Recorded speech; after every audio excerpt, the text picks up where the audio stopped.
To be the runner-up, our third place winner in the 11th annual Clancy Memorial Tournament.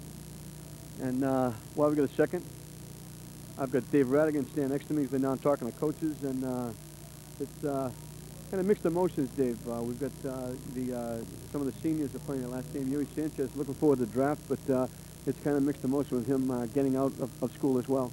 Oh yeah, I'm sure that he's had a great time at Tech, but on the other hand, I'm sure that he's also chomping at the bit to get somewhere in the minor leagues. And you know, I know that the scouts regard him as not only a hot prospect, but also a very signable kid, which may not help him at the negotiating table, but certainly is going to, I think, help him in terms of where he's picked this year. You know, baseball's a lot more interested now in signability than ever before, and for that reason, I think he's going to be a kid who's looking forward to the draft. I think he's going to go fairly early, and I think, or you know, be signed fairly quickly as long as a reasonable offer is made. And I think you're right. I think he is going to miss Lynn Tech and all that, but I think at the same time there's a mix there, because I'm sure he's excited about getting on with his life. Well, it's certainly I see he's not in the lineup. I said he was going to DH because that's what he did last night, but they're sitting him out, and I know that Peter, meaning being the coach, Peter Morales, is a little bit worried about the thumb. He's worried that some of the scouts may think that the thumb is really hurting him because he has been playing in the field, and I know Peter's going to try and put them to rest. He was talking about taking him up, maybe have some x-rays taken and take a look at it. The swelling is down. He hit last night. He got a base hit. He struck out twice, which is not the norm for him. But I know Peter is a little bit worried about the scouts' feelings because it's somebody coming so close to draft time. And it's a real good commodity, so you want to take all cautions if you can. Yeah, obviously you don't want to be the high school coach to ruin the top prospects, but you know, one thing about Yuri, and I think that if scouts look into it, they're going to appreciate it, is the fact that he's got the physical tools, but he's also got that Dominican toughness that you don't always necessarily find in a ball player, but certainly it comes through with him. You know, he's got the hard-nosed attitude, and he's got the work ethics that I think a lot of scouts look for. Oh, there's no question about that. So Classical's taking the field, and if we can quickly, we'll go over the defenses for Lynn Classical. At third base is Joe Bartow. The shortstop will be Chuck Kukas. At second base is Jamie Mcclain. Over at first base is Matt Larino, pretty good football player. It's going to be a big part of that football team coming back. The Classical, with that big line they got coming back. Behind the plate is George Demulius. On the mound will be Kevin Downey for Lynn Classical. And the outfield, going around from left to right, will be Nisho Echevarria, Steve Pilcher, and on right field will be Bob Medini.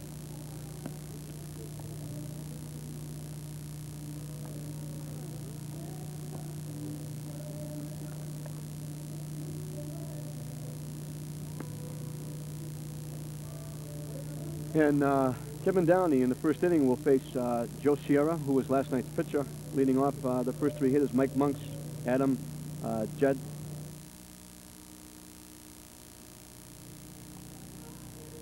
Hi, this is the starting lineup for the Lynn Tech Tigers this afternoon. Batting first at first base is Joey Sierra. Third base is freshman Michael Monks. Batting third is Adam Jagodinsky. He's going to be the pitcher today. Kevin Palumbo will be at short. Phil Wise is in center field. Jamie Maroney, a sophomore, is going to be at second base. Kylie Barrett, freshman catcher, is going to be catching. Jimmy Weston is going to be in left field, and Greg Garthwaite is going to be the right fielder. Okay, we try to give you a little new wrinkles here every time we do one of these things on TV3, and our producer Dave McCarthy outdoing himself once again. We have the wireless mic down the phone, and we have the coaches giving you the lineups, and you saw the defense we just went over for Lynn Classical with the infielders and the outfielders. Demulis, the catcher. Joe Bartow, the third baseman. Kukas, the shortstop. Mcclain, the second baseman. Matt Larino at first base. Nisio Echevarria in left. Steve Pilcher in center. And Bob Medini in right. And there on the mound you see Kevin Downey finishing up his warm-up tosses. And Dave, I talked to Yuri, not to Yuri, I talked to Peter Morales last night at the ballpark, just leaving, and he was a little upset the way they lost the ball game last night. They They had an inning where they tied it up at 2-2, and in that inning, they had 2 runners thrown out at the plate for their first 2 outs of the inning, and they ran themselves out of, it looked like a Chinese fire drill out there. They ran themselves out of a real big inning. Came out of it only 2-2, and I made a comment. I said, first time I ever saw a team score 2 to tie it up and walk out with their heads down. Yeah, that's pretty unusual.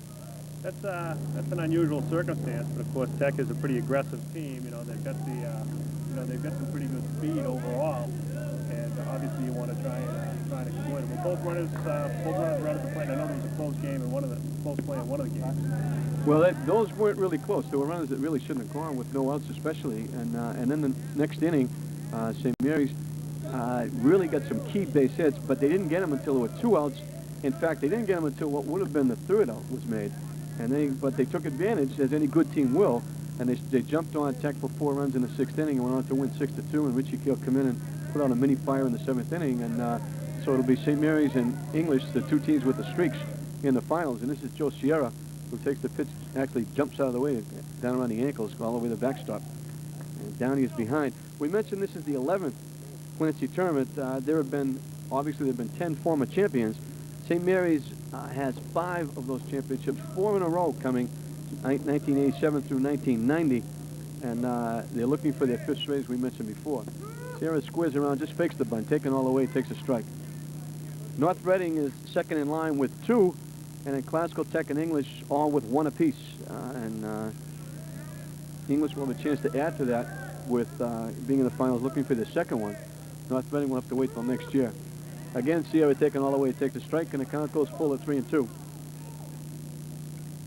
Tech has Jimmy Sanchez, who was out today. He's with a jammed thumb. He's the Commonwealth Conference MVP. Joining him on the All-Star team were Kevin Palumbo and the young man at bat, Joe Sierra. Pitch is low, ball 4. So Sierra starts the ball game off with a walk.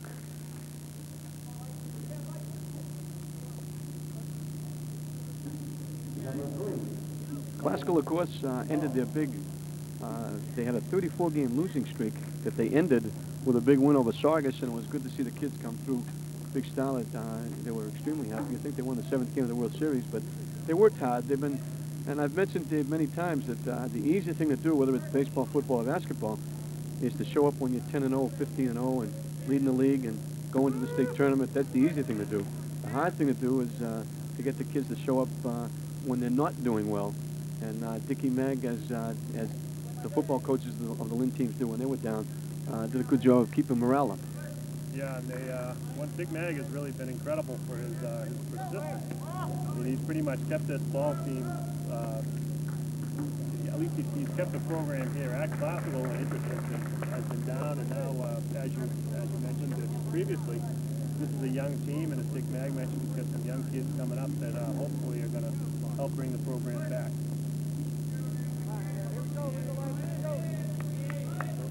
The stolen base by Sierra puts him in scoring position as no score here in the top of the 1st inning, and Downey, the ball is hit on the ground to second base. No play except over to first. So that was Mike Monks, the 3rd baseman, grounding out 4-3, and on the play, Joe Sierra moves over to 3rd base. And it was Jamie Mcclain making the play over to Matt Lorino. So Joe Sierra moves 90 feet closer to the first run of the ball game, and it'll be Adam Jedaninsky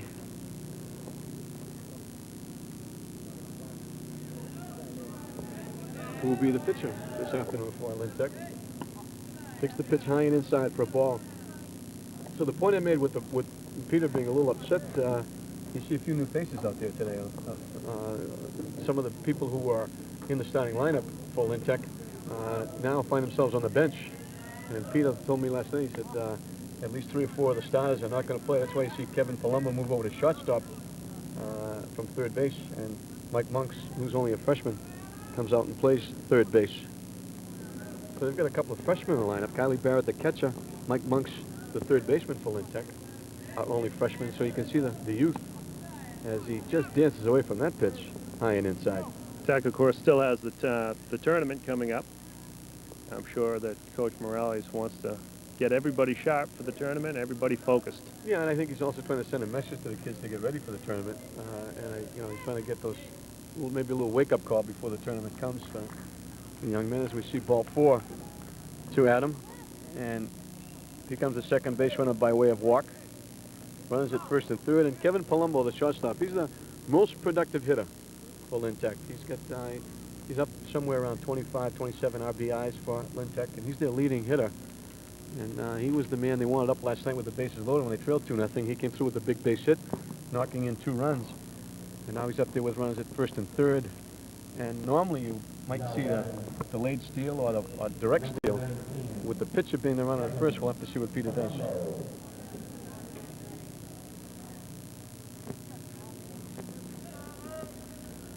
Tech has got a play on.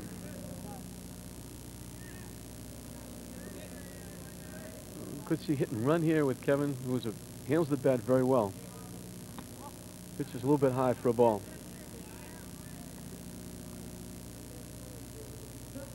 But bitterly cold here last night at the ballpark after that 90-plus day on Saturday.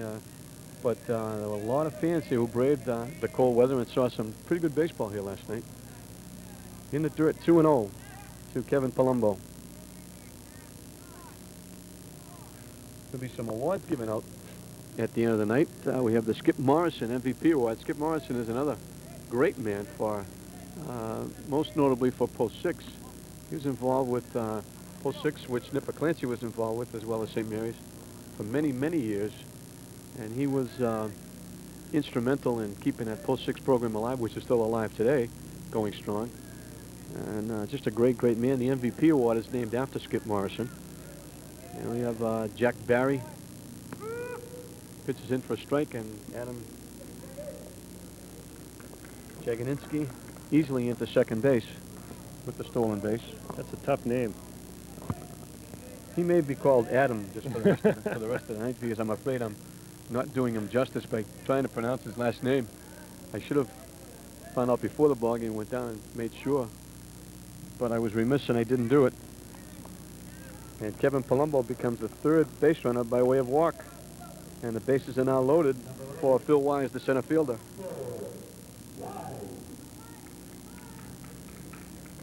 Another one of those underclassmen.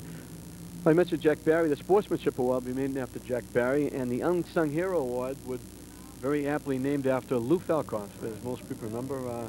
Most people don't know. They associate Lou Falcoff with basketball only, but he was also down to Post 6 and had a lot to do with baseball and was heavily involved in baseball, so he's going to be remembered here tonight as well. Kevin Downey trying to pitch himself out of a problem here. He's been around the plate, but he's been up and down. Unfortunately for Kevin, he's only a sophomore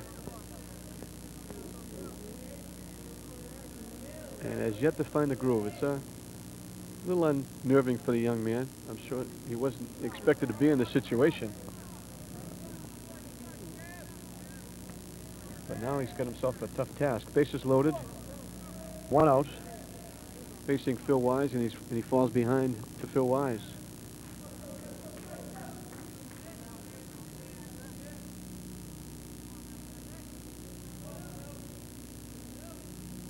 Good pitch for a strike. And Glasgow finds themselves a little bit depleted because from what I understand, a couple of players left the ball club last night because they didn't play in last night's game, and you hate to see that with the young people. They were not seniors, they were underclassmen, and you hate to see those kids not do that. And you see Kevin Downey, the sophomore, come right back. Downey that time, a good pitch. That was strike 3. Look. Sorry. So Phil Wise gets caught looking, and Downey now 1 out away from getting out of this situation. He's facing Jamie Maroney, who had a lifetime treat that everybody dreams about. You always have, Dave, you always have that dream where you're up in the bottom of the ninth and you're down 2 or 3 runs or 1 run or whatever, and you hit the ball out of the ballpark and win the game. Well, this young man did it against North Reading. They were down 9-8 with a runner at first, and he split the gap in right center field and just raced all the way around the bases for a home run to win the game in the bottom of the 7th. And as luck would have it, we were doing the game, so he's got a permanent memento he can show his grandchildren that great event. That's great. Won't be able to exaggerate about the hit though. No, he won't be able to say it went over the fence, so I went 900 feet, but he's going to be able to say it went far enough so I can run around the bases. So, but we've had a few of those. Remember, we had Eddie Cash one time playing for St. Mary's, and the bottom of the last inning did hit one over the fence in left field. And we caught it here on TV3, and his family and his family-to-be will be able to look at that. I'm sure they'll look at it many times and know the kind of athlete he was when he was in high school. So when you start telling him, I don't believe you, he can pull out the old videotape and say, here we go. Swing and a miss. That good pitch. That looked like it fell off the table. Yeah, that was a good pitch. It's funny, Downey goes into these grooves where he throws the ball, you know, well outside, and then he comes right back through the heart of the plate. And that was just a good pitch. Runners take off on the 3-2 pitch. Pitch is high, didn't miss by much. It was up. And that's going to bring in the first run of the ball game, as Kevin's been in and out. He's been able to get good strikes. He struck out Phil Wise looking, but unfortunately for him in between, he's been in, out, up and down. And now he finds himself still with the bases loaded, 1 run in. And still not bad if he can get out of it by getting Conley Barrett, the catcher. Another one of those freshmen for Lynn Tech. Good pitch on the corner for a strike. This can be a tough situation, particularly for maybe not a young pitcher, but an inexperienced pitcher, in that, you know, they get on the mound and things aren't working for them. And that's when you want to try and cut back on the roll in the head and roll in the eyes and being frustrated, and maintain your concentration, because as you said, I mean, he gets out of it now and he's still okay. He doesn't get out of it now and he could easily take his team out of the ball game. That's for sure. He's 8 on the count now to Conley Barrett. The pitch. Good pitch on the outside corner for a strike. So a big strikeout, and Kevin Downey, considering he gave up 4 walks in the inning, comes out of it in a rather decent fashion. They're only down 1-0. Usually you give up 4 walks in an inning, you're going to be down quite a bit in high school baseball, but he comes back pretty well, and it's 1-0 now with Lynn Tech coming to bat. Of course, we have a couple of named people who graduated from this game, one being Kenny Hill, the other having being a great Christian year. Howard. Christian Howard, I think very shortly will be with the White Sox organization. He's in AAA right now, but doing very, very well. Yeah, he is really doing well, and it's, you know, the Howard story is really kind of an interesting one. I don't know how much I want to say about it because I'm working on it, but he's a guy whose career had pretty much, he'd more or less washed out on baseball. Of course, he was a good enough athlete, and he was left-handed, so somebody decided to give him a chance. That somebody was the Chicago White Sox, and he's really gotten his game together. He's changed his whole approach to the game, and definitely for the better. Of course, the one thing that works against him is with the White Sox, the left-hander that the White Sox have in the bullpen, Scott Radinsky, is just a horse. I mean, I don't know if you saw him pitching against the Red Sox, but yeah, Chris Howard's doing real well. Well, they like him, of course, with 2 new expansion teams coming in. He has a great chance of making it to the pros, and of course, Christian is a nice kid and a very good player as well, and it should be great. We're going to have I believe we've got Dickie Mag coming up, another little wrinkle we have where the coach is going to introduce the batting order for Lynn Classical, and everyone's favorite coach, Dickie Mag, is going to do it for Lynn Classical.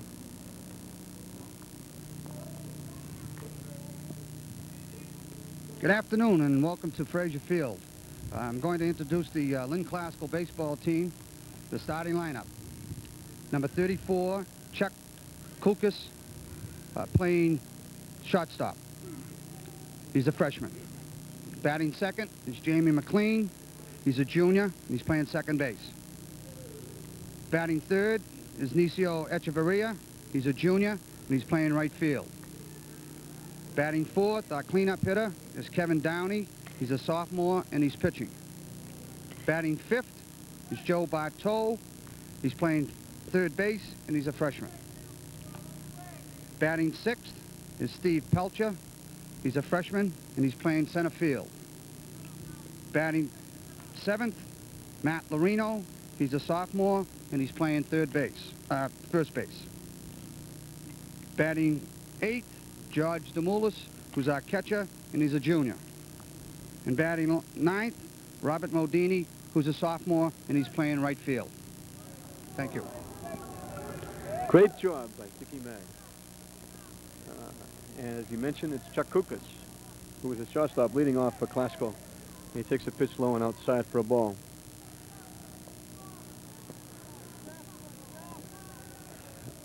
Lynn Tech, a 1-0 lead in the bottom of the first inning. And John, for the first time trying to get back. As you promised, a lot of young kids in this lineup for Lynn Classical. A lot of sophomores. Yeah, the young man up there now, Chuck Kukas, we mentioned a freshman for Lynn Tech. He's only a freshman for Classical. He's going to be a fine one. Fastball's in there for a strike. 2 balls and 1 strike. And a little bit better right now than it was last night. It's still overcast. The sun is not out at all. A lot of clouds. But the temperature not that bad. Kukas hits it in the air, tailing away from the right fielder. Goes by him. Kukas on his way into second base, going to be in with a stand-up double. And the wind swirling, and the right fielder didn't come close to that one as it went by him.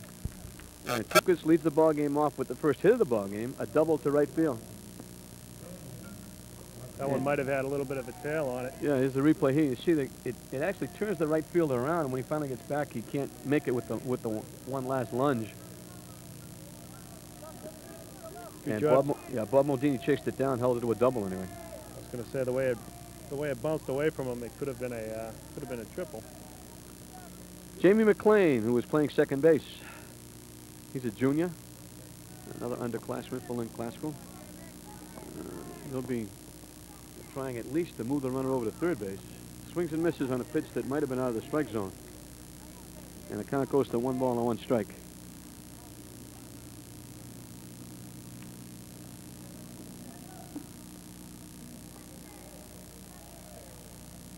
Low and outside for a ball. As we mentioned, Lynn Tech getting on the verge of getting ready for the tournament. They were 13-3 coming in. They're now 13-4 after losing last night. Foul ball back to the backstop, and these games do count in the standings for the state tournament. So it's a big, important game for Lynn Tech because it'll mean a difference in seed and the type of team you'll play. Losing last night cost them a little bit. They now go in with 4 losses. They don't want to go in with 5 because they're liable to draw closer to the top in the Division III. It's true, and of course the other thing about baseball, you know, confidence is such a big part of baseball. You hate to get any kind of a losing streak going because it tends to feed off of itself. Hit in the air. Kevin Palumbo, the shortstop, says he has it, puts it away, and there's one away as Mcclain pops up the shortstop, and it'll bring up Nicio Echeverria, fine athlete for Classical. As you see the defensive alignment for Lynn Tech, you see at third base it's Mike Monks, the shortstop Kevin Palumbo, at second base Jamie Maroney, the first baseman is Joe Sierra, in left field James Weston as Nicio Echeverria hits the ball in the air. Third baseman Monks says he has it and makes the play. So 2 straight pop-ups for the second out. Getting back to the defensive alignment for Lynn Tech, and we mentioned left fielder is James Weston, the center fielder is Phil Wise, and right field is Greg Gothwaite. Behind the plate is Kylie Barrett. And on the mound, we mentioned Adam Jaganowski.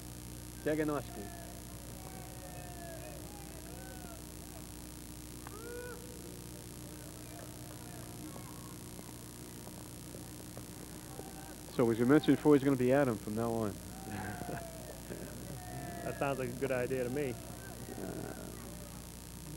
Pitch low and in the dirt. He's pitched extremely well for Tech. I believe coming in, if I remember correctly, he's like 4-1. He won their last ball game, which clinched the state tournament for him. Previous to, they beat North Reading, but prior to that, he won the big one.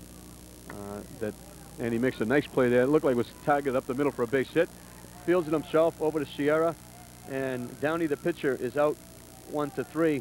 So no runs. They come up with a base hit, and after giving up the leadoff double, Adam does a nice job of getting 2 pop-ups on a ground ball. He gets out of the inning.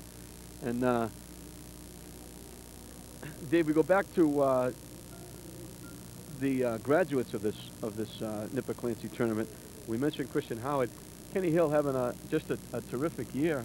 He's 4-2. His ERA is under 3, and he's come off. I was a little disappointed. He didn't get the win the last game. He pitched 5 innings and they took him out. They did win the game, but he didn't get the win. But the game prior to that, he had a 1-hitter in the 7th inning, and with the bullpen the Montreal Expos have with an ERA of about 5, they elected to go to the bullpen, and they almost lost him the ballgame. They won it 5-4. But Kenny has done a terrific job. Of course, he's a former classical player here. He played second base and pitched for them, and also played for Post 6, which is, we mentioned before, both places that Nipper Clancy had previously coached. Leading off for Lynn Tech in the 2nd inning, it'll be Jamie Weston, the left fielder. Another youngster, as far as another freshman in the lineup for Lynn Tech. And as we mentioned before, Tech almost perennially in the state tournament, and it bodes well for them with all this young talent that Peter Morales can rely on in upcoming years. Jamie is also a pretty good football player, playing for Papuana. And this young man did an outstanding thing, David. We had the auction down at TV3. This young man had a couple of baseballs that he went down to Florida and got signed. And he walked in the studio and said, I would like to donate these 2 baseballs because I want to make sure that for the next 3 years they still have athletics in Lynn, and I want to make sure I can support it. And he turned over the 2 balls so we could auction off and make some money. That's nice. So he's a fine young man. Pitch outside, didn't miss by much from Kevin Downey.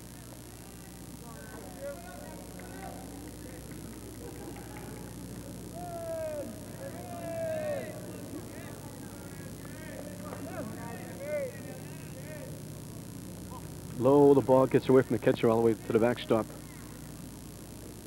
And Downey has been ebb and flow here in the early going. It's been throwing some good pitches for strikes, and then throwing a lot of pitches for balls. Yeah, he's really struggled to find his groove. Hit by first baseman Matt Lorino, fair ball down the line. Right fielder quickly over there, Bob Medini, holding it to a single. So Jamie Weston uses the bat to get the first base hit.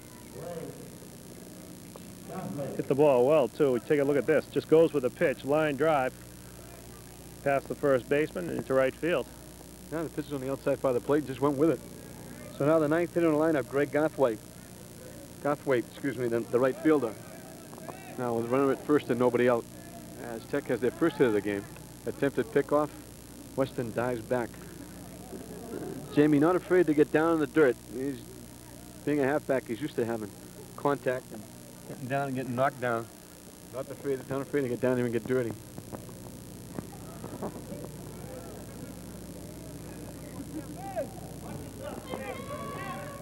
Kevin Downey forced to go from the stretch now. Runner fakes going, and pitch is taken all the way for a strike. On deck is Joe Sierra, the leadoff hitter. The difference in the game right now, as we're in the top of the 2nd, is the 4 walks given up by Kevin Downey in the 1st inning, which gave Tech their 1 run. The runner takes off. The throw down, not going to be in time. Weston gets a stolen base. Great jump that time by Weston.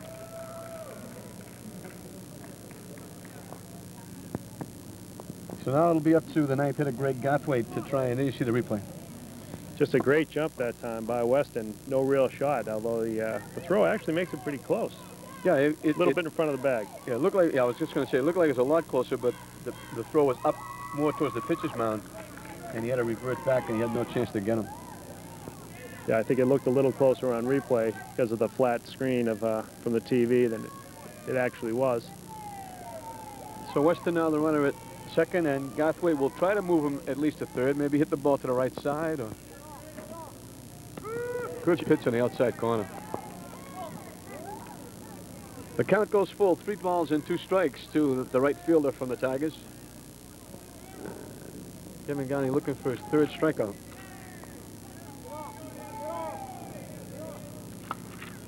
And foul back somewhere in the vicinity of Weston Avenue.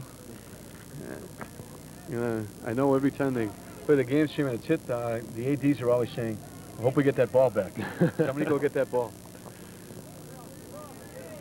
Yeah, back when the economy is bad. Go get that baseball. Back when the Lynn Sailors were here, the owner, Mike Aganis, would go for the balls. Line shot at the right field for a base hit. Weston is on his way. The throw goes over the cutoff man's head all the way to the plate, and Garthwaite is able to scoot down to second base. So Greg Garthwaite, I said he had to go to the right side to try and move the runner along. He did better than that. He got a base hit and got an RBI. Yeah, good piece of hitting by Garthwaite, followed by a good piece of base running. He saw that ball come in high on the throw from right field, and he took off for second base. Now he's in scoring position for Lynn Tech. Joe Sierra, who has not been up officially, he walked to lead off the ball game. And the replay here, you saw him just go and get it. There it is, good right field hitting. Now watch this throw. It just kind of sails high, and right there is where he takes off for second base. Yeah, as soon as he saw the ball was going to be over the first baseman's head, he just broke for second. So he gets the RBI. He also gets himself in scoring position for the left-handed hitter Joe Sierra. I mentioned when we did the North Reading game that if you're driving through Salem, David, I'll give you a little hint. If you're pulled over by a policeman, he has dark hair and a dark mustache, and he has a little dark complected like the young man that's up at bat. You simply ask him if his name is Joe Sierra, and tell him how much you appreciate the way his son pitches for Lynn Tech, and he'll probably let you go. I'll keep that in mind. It's a little side way into getting it. Joe Sierra's father was a policeman in Salem. And we mentioned before, still an athlete, still plays well. Joe Sierra fouls it out of play. Was a Lynn athlete for years, and moved to Salem, became a Salem policeman, and he plays now over in the fast pitch league over in Salem, and still does a pretty good job. Joe is one of, what is it, 2 seniors on Lynn Tech this year, Joe and Yuri Sanchez? I believe those are the only 2. They're the co-captains. And Yuri now coaching third base, trying to get as involved as he can since he's not playing. Sierra, Baltimore chop, they used to call this. Downey has to wait for it to look like a pop-up as it bounced off the plate. He thought it was a foul ball. Yeah, Sierra didn't even run. I think he lost sight of the ball. Downey made the play, so the play goes 1-3, and Garthwaite on the play moves over to third base. So now Lynn Tech has 1 run in. They have another run 90 feet closer as Mike Monks, who grounded out second and first his 1 trip against Downey. And Kevin Downey still elects to go from the stretch with a runner at third. That was a good breaking ball. Yeah, that was a good breaking ball. It was over but low, but he took an awful lot off that breaking ball and sailed it across, but just missed getting it above the knee. Good patience, too. There you go. And he laid off the first one. It was a little better. He went after the high fastball and didn't get it. Well, it's not a bad setup. I mean, you tempt him with the pitch low, and then you come back with it upstairs. Everybody likes that high, hard one. Yeah. There you Good go. fastball again, right at the letters. So quickly, Downey is on top. 1 ball, 2 strikes. You notice, John, a lot of times when he gets the ball, when he's getting the ball over the plate, he's throwing the high strike. That's a nice pitch. On the ground, a shortstop. They're not going to make either play. Nope. And it's too bad because it was a nice pitch.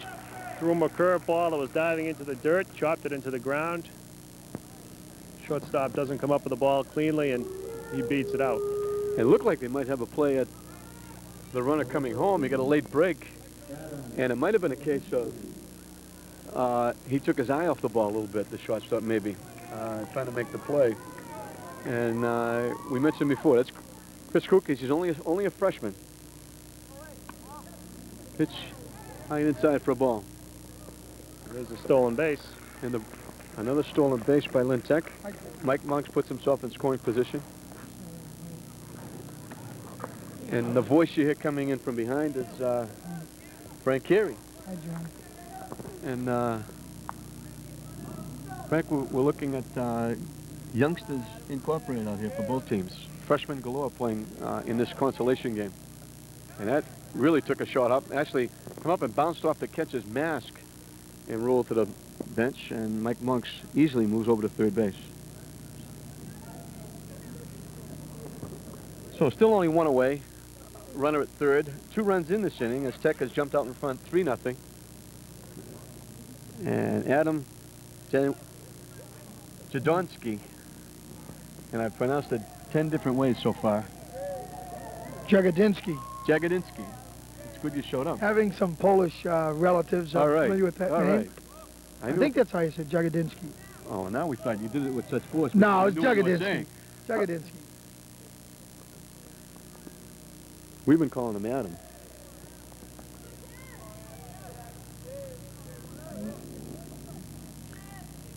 He walked his only official trip, I should say unofficial trip, as Kevin Downey walked 4 in the first inning for the 1 run by Tech, and then managed to get out of it, but he's got himself in a little bit of difficulty here again.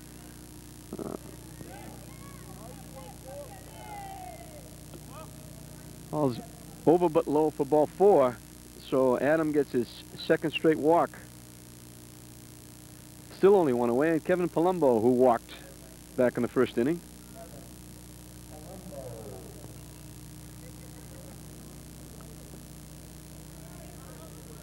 So we're going to have time while Adam Jagodinsky gets his jacket at first base. That's how they say that 5 times fast. Jagodinsky. Frank, looking around, we mentioned, you know, you having certainly a vital part in the auction that we ran to get athletics. It means so much to these kids to be out here playing. I'm looking at some of the kids that have benefited by playing sports. I look at Eric Scholes, the catcher for Salem, who was just named to the Division III New England All-Star team. Going to be playing at Fenway Park. No kidding. Yes. Oh, I didn't realize that. That's great. Yeah. And he was a good, solid catcher. Well, he led his team Tufts in 7 different categories offensively. Palumbo hits it high in the air to left field. Echeverry coming in, shortstop going back. Kukas makes a great play. The shortstop with a terrific over-the-shoulder catch. And now Dickie Mag is going to ask them to appeal third base because I didn't quite see if he got a jump, but not knowing whether the ball is going to be caught or not. And they call him out at third base. They got him out. They got him out. Good call by Dickie Mag. So 3 away. Tech does get 2 runs in the inning. They got 2 base hits, and they've upped the lead to 3-0. But on the play, you're going to see it here. Here's the replay, Frank and Dave.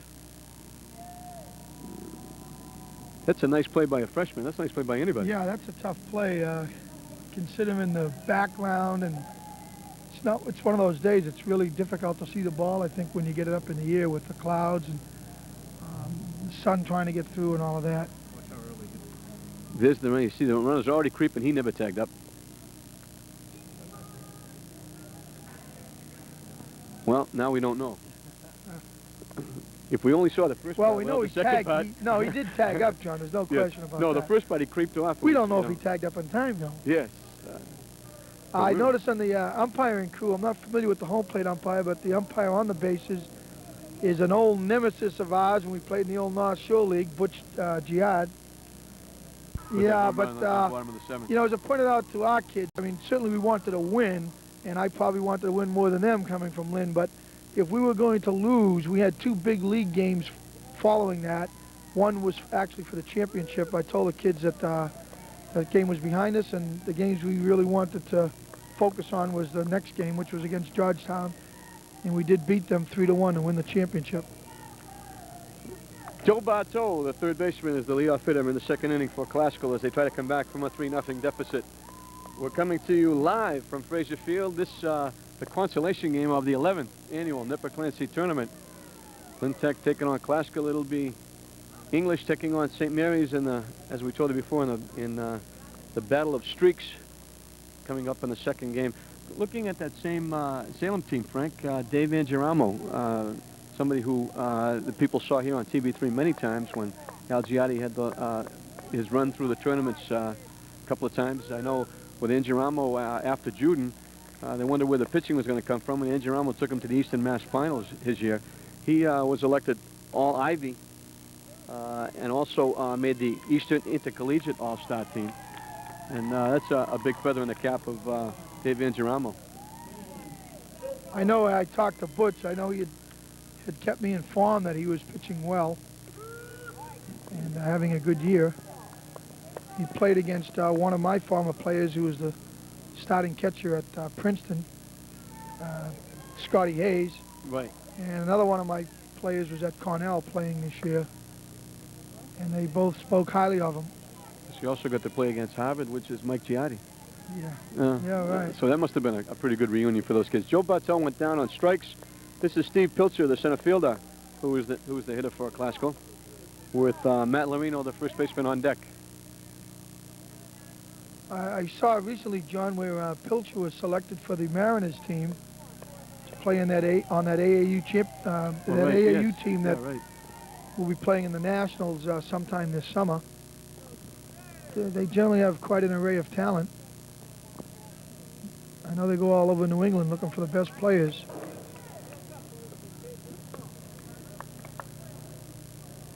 Pilcher again, another one of the freshmen.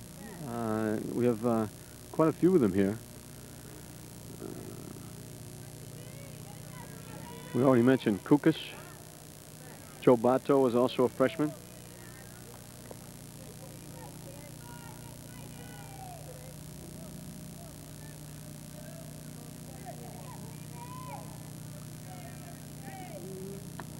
Swing and a miss, so 2 straight strikeouts. First 2 of the ball game for Adam. Jagodinsky. I'm just going to say Adam. It'll be like, you know, like, what's that? I listened to the girls cheering last night. They said, we say Classical, you say Rams, so I'll say Adam, you say Jagodinsky. Jagodinsky. You say Adam is a freshman? I'm looking at, he's a junior. Junior. Yes, yeah. But they do have some freshmen out there. Monk's at third base, Kylie Barrett, the catcher. So they have a sprinkle of them. Jamie Weston is playing also in the lineup. He's a freshman. So we have like 3 or 4 on each of the ball clubs, freshmen playing in the ball game, which bodes well for the future for both teams.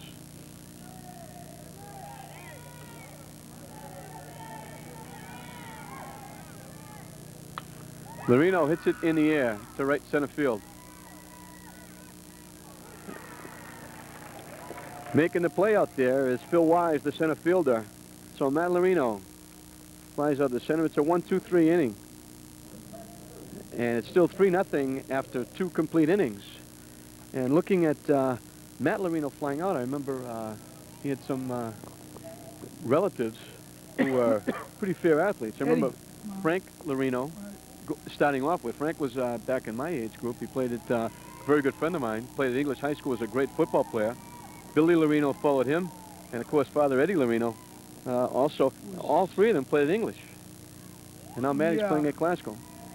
Eddie, I believe, may have, if I'm not mistaken, may have been at St. Mary's for a while, and then I maybe eventually went to English. Yes. I remember Eddie from, he was in my time zone. Real good football player also in high school. Yeah, it's Frank got him going. He was excellent. We should add, I think it's only fair that Matt is also the son of Mary Ellen. Mary Ellen. Who was very instrumental. Well, in I didn't think helping we us. had to mention it because Mary Ellen's got a name in the paper in the Post, so I figured that was enough publicity for her this week. Oh yeah, that's right. I saw that. Yeah. But she was quite helpful in that setting up of that auction. Boy, and I guess she was. distributing the I guess she was. prizes and so forth. Yeah. And very, very helpful and cooperative with the Lynn Classical Rams football club and some of their other ventures they do at Classical. Well, all she does for the football team is go away with them when they go to summer camp and cook. Now, she told me last night, are you aware that Joe, we should put a plug in for her book? I asked her what her latest fundraising venture is, and she told me last evening here that she was going to produce a cookbook. And I told her I didn't think there'd be much of a demand for Polish food, Gołąbkis and all of that stuffed cabbage. But she assured me it wouldn't be. It would be all Italian food. Terrific. The market isn't just quite there for the Polish food. How many football teams do you know go away to camp and bring their own cook with them and have somebody get up and make breakfast for them and cook homemade meals and someone who puts out a cookbook? No, I'm sure the kids really appreciate that too at Classical. It helps to make you know, really helps to create a good atmosphere there in their football program. Certainly, and she works extremely hard for those boosters, and those kids come up with the jackets and the trophies and stuff at the end of the year through most of her efforts. Phil Wise will be the leadoff hitter for Tech as we move in the top of the third inning. And look, he took something a little off the breaking ball and it sailed high for a ball. Phil went called out on strikes back in the first inning. Phil's done a good job for Tech, in particular in the outfield. I know the 2 games that North Reading played against Lynn Tech, he really did a very fine job playing center field for them, and he plays his position extremely well. And will, you know, get his base hits too when counted on.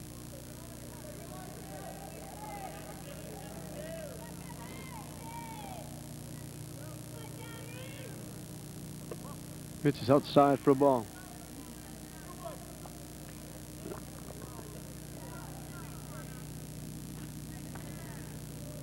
From time to time, we'll mention some of the athletes. In Lynn, we had some record-setting performances and some all-stars picked and some other names around the area. The ball's hit high in the air to center field. Just a couple of steps to his left is Steve Pilcher making the play. Wise is out on the fly ball to center field. And one of them is George Benefield. He was at Glasgow and played some football and basketball, and he transferred over to Lynn English and he became quite a track star. He was selected the boys Northeast Conference MVP, and he was the best in the conference in the long jump, and in the high jump he went 6'5" and set a new school record, and he came up with 119 points in track this year, and he qualified for 5 different events coming up in the state tournament. So just an outstanding year for the young man. Yeah, he must be a tremendous track person. I know the record he beat, I believe, was Butch Milton's record, and that goes back quite some time. He was an outstanding high jumper in his day at Lynn English, I believe it was, right? Yeah. John? Yep. And of course, I think the Milton family was originally from West Lynn, but he was also a great track performer. So to beat that record, he had to certainly reach high heights, pardon the pun. Took a lot off that breaking ball, and Jamie Maroney was way out in front of him and just dropped the bat and walked back to the bench. In fact, left the bat at the plate. No chance at all to get that one. That was an excellent pitch by Kevin Downey. 2 up and 2 down, and Kylie Barrett, the freshman catcher, who was also called out on strikes. I just saw the replay. Is up there now with 2 outs. Kylie, just not to interrupt you, Frank, but just to finish off that Quinella, the pop-up is going to be the Kukas at shortstop. And it's a 1-2-3 inning for Adam. that would begrudge the mayor or the school department if they were to give an extra $100,000 towards the athletic program, because it's certainly money that's well spent, and I don't think there's any excuse for it whatsoever. No, and it goes also to the kids who go out for the mock trials and for the band. Certainly the band. I know the band boosters go out and work extremely hard. The ground ball hit in the hole. Palumbo, the shortstop. The long throw to first base. Sierra with the good stretch. Good play. They get George Demoulas, the catcher, leading off the 3rd inning. But you hate to see, like, the band boosters go out and really work hard. They're selling programs in every football game. They're having concerts. They're doing an awful lot on, as you see the replay here. Replay, John. It's back. Good strong throw by Palumbo. And Joe Sierra finished the playoff very, very nicely. I hate to see them really have to go through all that work just so the kids can get something that they really should have, really deserve to have. And I think all of these things should be funded with enough money. And we're talking about, as you mentioned, in the athletic program, we only raised $40,000 or $50,000 for that to keep everything at least at the level it was at, the JV and freshman programs. And if that's the case, and even if going back to football and soccer, we only need $100,000, there's enough fat in the budget, I think, that you could find $100,000 someplace to help out the band and the drama club and the mock trials and the athletics. And it's just a shame to shortchange the kids in not just in athletics, in everything. Well, it certainly is, in my opinion, counterproductive. The money that they could be using to help fund these programs certainly, obviously, makes the school system much more attractive. And if, you know, we get back to the same old vicious circle, if real estate values continue to go down, much of it is attributed to the schools. And if they don't want to put the money into the programs that can provide a well-balanced education or well-balanced experience for these kids, you know, people aren't going to want to move into the city of Lynn. And so I think it's counterproductive. I think they're cutting off their nose to spite their face, so to speak. I think that's an excellent point.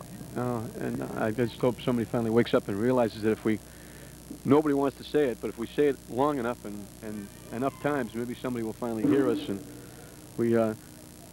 we can sit back and watch the kids play instead of taking up countless hours of time and work and energy and to try and raise money to do it. Not that nobody doesn't want to do that, and we'll certainly do it again if we have to, but we'd like to be able not to do it and have the kids just play. Again, the ball hit the shortstop. Palumbo on the move. The off-balance throw. He's safe. Calls him safe. Started to call him out. Started to call him out and realized he was off the bag. The throw drew him off the bag. And good call. I think, you know, excellent play by Kevin Palumbo at shortstop. Fielded the ball a little bit off to the side, made the off-balance throw. The throw took him off the bag, but I think maybe Joe should have, at least, if nothing else, attempted the sweep tag. Once in a while, you can steal a call from an umpire. When you make that sweep tag, you can't really tell if the tag has been made or not, and quite often it results in a guess, and it's a coin flip. So, yeah, you saw the other little wrinkle we talked about. That was the replay from a different angle. As we're pulling out all the stops here on TV3 today. We've got replays from different angles, and we've got the coaches announcing the lineups. And but you got to do something to keep Dave McCarthy busy in that truck downstairs. Otherwise, you'd be falling asleep.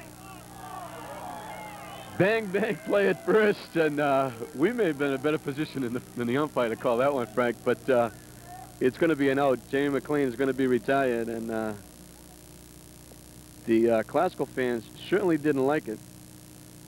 And this one, you're going to see the replay again. And you saw the replay. We saw it too, but he's safe. In terms of being a defensive back, but Yuri just kept smiling at me. And you also weren't going to have many 60-yard runs against you either with him downfield. No. But certainly he is, should be, and he is considered one of the best players, top players in New England. Interestingly, John, last year I participated in the All-Scholastic selections with the Boston Globe. And unfortunately, the Commonwealth League did not have any representative there. And I brought up the name of Yuri Sanchez. And I told him in my humble opinion that I thought he was probably the best high school infielder in the state. And it was surprising that not many guys there, not many coaches had heard of him, with the exception of 2 or 3. And, you know, unfortunately, he didn't really get any recognition last year. I think all of the press that's occurred in the Boston papers is certainly going to help his stature, at least in terms of maybe consideration for All-Scholastic. Well, good piece of hitting there by Jamie Weston, the young freshman who waited on that little change-up breaking ball, and he sat back and waited on it and punched it in the outfield for a base hit. He's got now two base hits. And you see the replay here. See him go down and get it. Hit it well. He's got 2 hits. He's on first base leading off the 4th inning. And funny you should mention that, Frank, because I talked to the high school sports editor from the Herald. Of course, I work at the Herald. And he's always asking me in football and baseball and basketball about people in the area and who's there. And I brought up Yuri's name. And I said probably the best athlete in the North Shore area as well, maybe in the state, the best infielder in the state maybe, is at Lynn Tech. Yuri Sanchez. I didn't say Lynn Tech, I said Yuri Sanchez, and the first thing he said to me is, where is he from? So he didn't even know that he was at Lynn Tech, because we have a second pickup. Weston has to dive back. And I proceeded to explain to him about the scouts and things, and so now they're interested, and now, you know, they're on the lookout now looking for things and calling people to try and find out about Yuri, but he was a well-kept secret for a long time. Hit in the air, in back of first base in fair territory. Good play by the second baseman, taking the ball away from the first baseman on that play. That's Jamie really Mcclain. his ball. Yeah, Jamie Mcclain. It looked like Mainly when the first baseman got tied up with the base runner a little bit going back, and you know, he was not out of position, but you're right. The second baseman had the beat on all the way, and Jimmy Mcclain made the nice play. So one down now with a runner at first base, and Joe Sierra, who's walked and grounded back to the pitcher in his 2 trips. And a runner going all the way, and Weston into second base, and as he did the first time he singled, he now has 2 singles. He now has 2 stolen bases as he winds up in scoring position.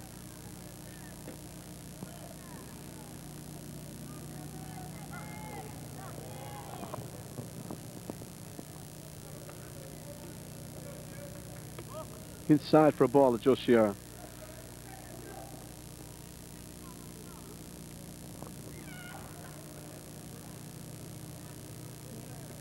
They placed Joe Sierra just about straight away. The center fielder is just about even with the bag, second base bag. Pitch is high for a ball. 3-0 to Joe Sierra. John, if I can just point out a couple of little things here, technique-wise. I've noticed when Joe's up, you notice he's got his front shoulder up a little bit higher than his back shoulder. And when you see that type of a hitter at the plate, more often than not, they're going to probably pop up or fly out. Generally because the front shoulder is up, and they have really no other option but to swing up under the ball. Yeah, so try to point out to the kids quite often, your swing starts from your stance. And originating, and naturally he did hit the ball up just like I said. Well, he didn't hit up quite high enough. It was sort of a pop-up or a fly-out. It was a pop-up, right. No, but obviously you're not talking 100% of the time because nothing is 100% accurate. Well, it's a little difficult. That's all I'm saying is it's more difficult to hit the ball down on the ground when you're in that starting position in the batter's box. Did a good job of hitting it, Frank. Yeah, no, there's no question. It's a line drive hit all the way. But I mean, he went down for the ball. And we're just trying to point out to maybe some of the young kids that are watching that, believe it or not, as I started to say, your swing really originates from your stance, and it originates from how you actually set up in the batter's box. In just a few little points like that where your front shoulder might be up a little bit too much, before you even attempt to swing at the ball, you're at a decided disadvantage. So we always remind the hitters, you got to learn to keep your front shoulder down. Do you know this guy out there now that's out there in the mound? Yeah, that's Butch, Jaron. Oh, the umpire. Oh, Coach Mag. Sure, I know him. We mentioned before, Frank, when you get teams that, you know, that are 12 wins going to the tournament in the contention for the Northeastern Conference or any league, it's not too hard to get the kids to show up to practice. It's difficult when you're losing and not winning and losing big. It's very difficult to keep things together. And you know, certainly nobody envies Dickie Mag's job because it's not an easy one. But he does a pretty good job with the kids. No, you're right. It is difficult. I mean, there are teams with even better records than a Classical that you'll find during the course of the season will have difficulty keeping all their kids or getting all their kids to practice because there's no motivation or incentive for them to continue. So, you know, you got to give the kids credit. I think that's where a tournament like the Clancy tournament, you know, really helps a team like St. Mary's, Lynn Classical. And I know last year, you know, we had no opportunity to go to the state tournament, so it kind of provided a team like North Reading, you know, a little bit of a goal, something to, at the end of the season to keep our interest up, and it was really great for us last year. Looking at techniques now, Frank, that last play that we saw, the replay on the ground ball, we saw the second baseman come across the bag. That really should be the shortstop, shouldn't it? With the, you know, like the second baseman had to catch it, make the play, turn, make the throw. Would have been a lot easier for the shortstop coming across the bag. Yeah, you know, obviously if they both can get there at the same time, and even if they can't, if it's just a matter of a split second, you'd prefer to see your shortstop make the play because it's only got an easier throw to first base. They got the force out at second. They didn't get the double play. The arrow puts the runner at second base in Mike Monks. And the pitch is low and in the dirt. Adam Jagodinsky is the hitter. He hasn't been up officially. He's walked twice.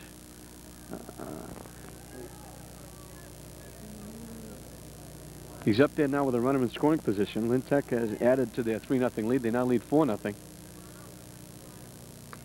Gets a piece and fouls it back out of play.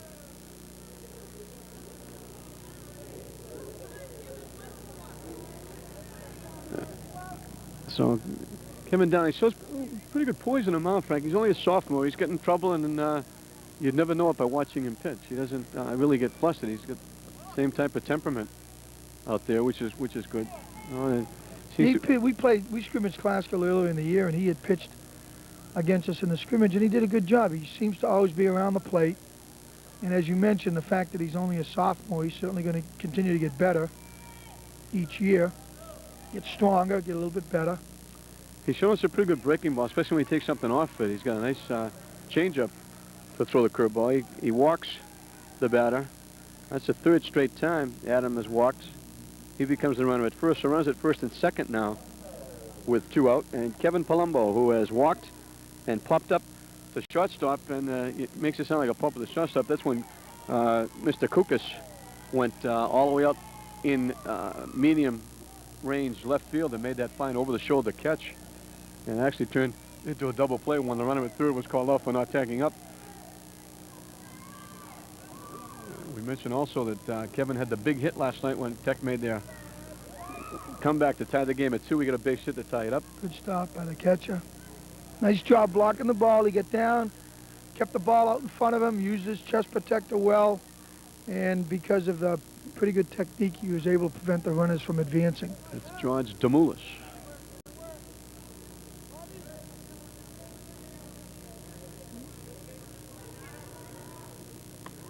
Pitches high for a ball, 2-0 to Kevin Palumbo. Leading RBI man for Lynn Tech. He drove in some big runs against North Reading, I know that. That's for sure. Always seems to get his bat on the ball. When he gets his bat on the ball, he hits it hard. Well, we mentioned before, he's got close to 30 RBIs on the year, being the lead hitter. He's now ahead on the count, 3-0. And we'll see if Peter gives him the green light on 3-0 with 2 outs. Peter takes the opportunity while Demoulas goes out to talk to his pitcher. Peter takes the opportunity to talk to the hitter.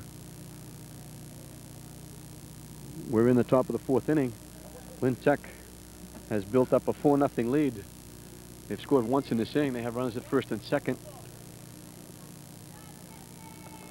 Monks, the runner at second. Jagodinsky, the runner at first. Getting better, John. Gave him the green light, hits it in the air down the left field line. Flaring out there. Fair ball, looked like it hit right on the chalk. Palumbo into second base with a double. And an RBI as Monks scores easily. Jagodinsky moves over to third. Palumbo pulls up at second. See the replay, Frank?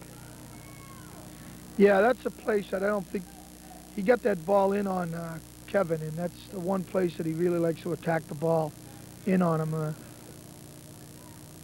It's kind of a little bit of a, we might say, a pitching mistake, I think. Hit on the ground at third.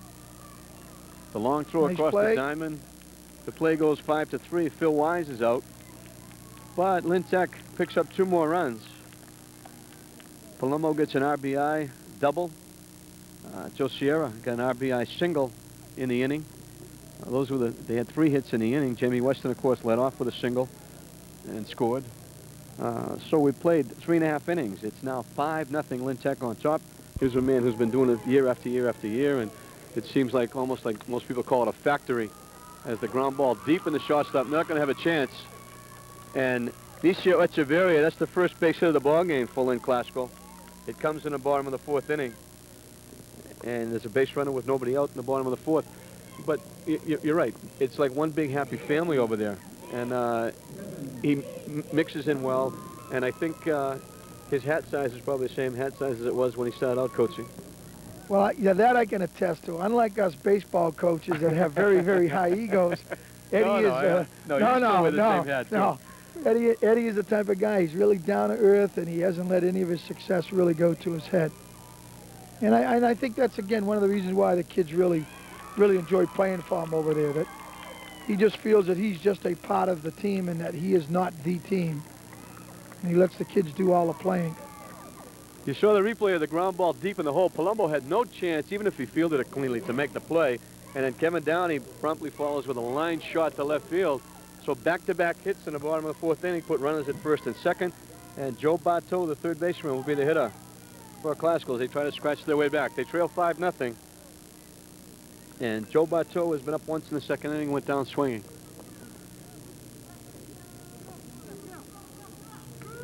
Good pitch for a strike.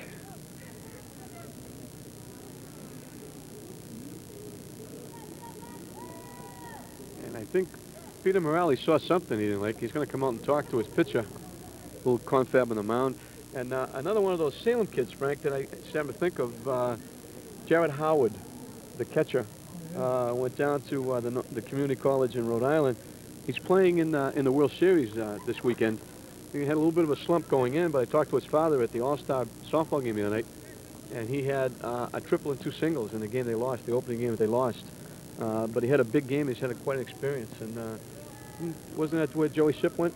Yeah, that was, matter of fact, we had a little bit of a Lynn connection going to school down there. Art Pontarelli is the head coach down there, a fellow I'm very familiar with, and over the years have maintained a friendship with. And several years back, he had asked me about, some kids from around this area. I know primarily he had recruited down in southeastern Massachusetts and Rhode Island, but with the advent of Joey Cipoletti, Tony Nicosia Jr. was down there, right. Joey Capone from Swampscott, they were all there for a year. He's got a real good program down there, so it's obviously one of the top junior colleges in the country now. Hit and run was on for Joe Bartow. Hit the ball to the shortstop, Palumbo. Palumbo had a hit hard enough. He took a look. Nisio Echeverri was on the move. He was worried Nisio might keep turning around third and try to score. So he held him at third, made the play.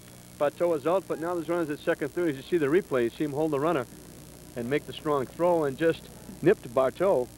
And now it's Steve Pilcher hitting left-handed. The center fielder has struck out in his one-time at bat.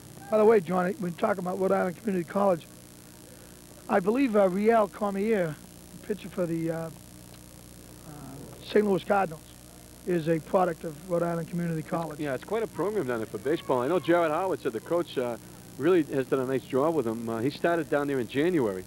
He started playing baseball, and he was hitting around 280, I think, and he had a slump. He dropped down to where he was down around 220 or 230, and he was very happy to come up big in that game Saturday with a triple and 2 singles. And he was really a good-looking high school hitter. Yeah, he sure Howard, was.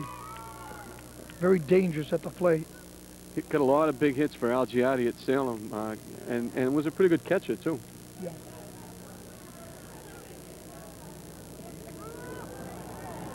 Pitch on the outside corner of the plate. Still, Steve Pilcher didn't like it. Yeah, it looked a little, kind of a tough pitch to look from here, John. But. And we have a little question mark from the dugout as well. Ball 4 to Pilcher as Dickie Mann come out and took a look up at us and wanted our version of where we thought the pitch was. I thought he was looking up here to ask if he should try another hit and run with runners on second and third. Down by 6 runs. The bases are now loaded for Matt Lorino. Hard-hitting sophomore. It's supposed to be. Is it? Oh, I'm sorry, it doesn't look like it.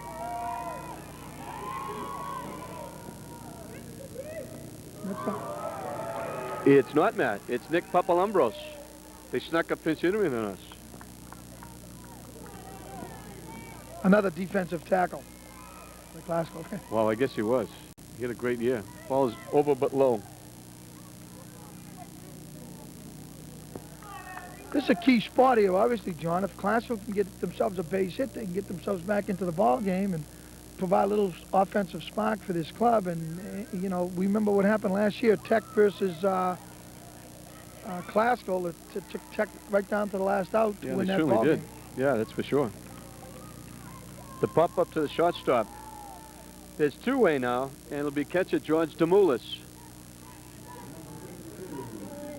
And were you surprised to see a hitter the size of Nick Pampalomas? Were you surprised to see the third baseman and first baseman in on the grass with the score 5-0? That's a good observation, John. With bases loaded, I didn't even notice that myself. I would obviously say that they should have been back pretty deep, keep the ball in the infield. The ball goes right through the pitcher, and they're not going to make the play. Pampalomas using that blazing speed. And you almost heard his comment when he hit the ball. I couldn't believe it. It was like a pool cue shot. And a lot of English, I should say, on that classical ground ball. Went right through the pitcher, and Palumbo couldn't make the play. And scooting home with the first run is Echeverria, and you see the replay here. No, you didn't see the replay. I'm sorry. Excuse me.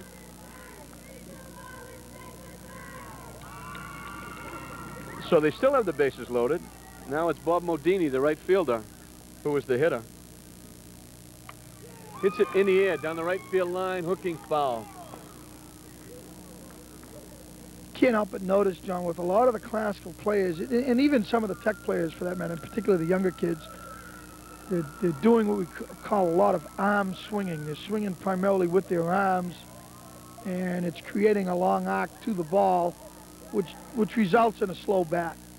And I think as hitters get more skilled, they learn to chop more at the ball and more of a direct path to the ball rather than a long circular arm swing. And I see a lot of the young kids here today playing, doing that. A lot of arm swings.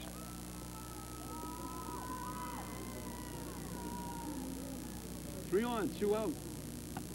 Pitch is high for a ball. Glasgow trying to struggle back. They were hitless until this inning. They got 2 straight hits to lead off the inning, a walk and an error.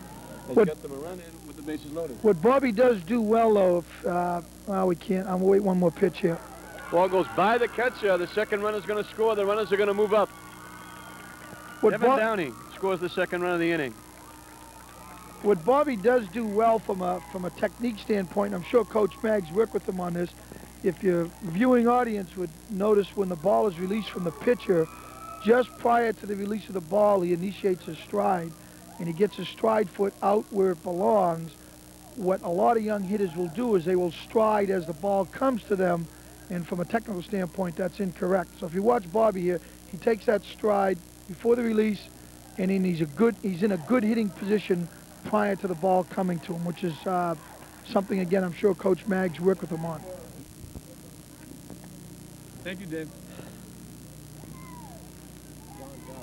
Jay Maroney is the leadoff hitter in the top of the 5th inning, followed by Kylie Barrett and Jim Weston for the Tigers facing Downey, which is outside for a ball. And Downey falls behind again. He's thrown a lot of pitches, Frank, and as you say, he's around the plate, but just can't seem to find that groove to get in, but a little inexperience, he'll get it back, I think. He's got a few things that he's got to work on in his pitching mechanics, John, and I think the most prominent feature in his delivery is that he's got to learn to land, and I'm sure Coach Mag has probably told him this 100 times, but he's got to learn to land on the stride, on the ball of his striding foot. I've been watching him pitch the entire game. He keeps landing on the heel of his front foot, and that's really not the recommended position to land in. It causes your foot to jar when it hits the ground. It causes at times the ball to go up in the air. You have more difficulty throwing your breaking ball. So that's something that can be corrected, and that's something that, with a little work, I'm sure he can iron out.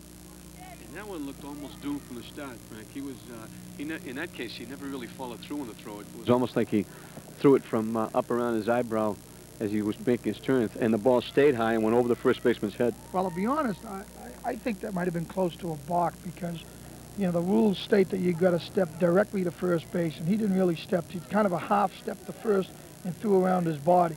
If you notice, when his foot landed, then his foot opened up towards first. So when you throw from that position, it's very, very difficult to get an accurate throw over to first. He's kind of throwing around the corner, if you know what I mean. So on the play, Jamie Maroney moves down to second base in scoring position. They square around for the bunt, taken all the way is Kylie Barrett. Coach Mag employing his, I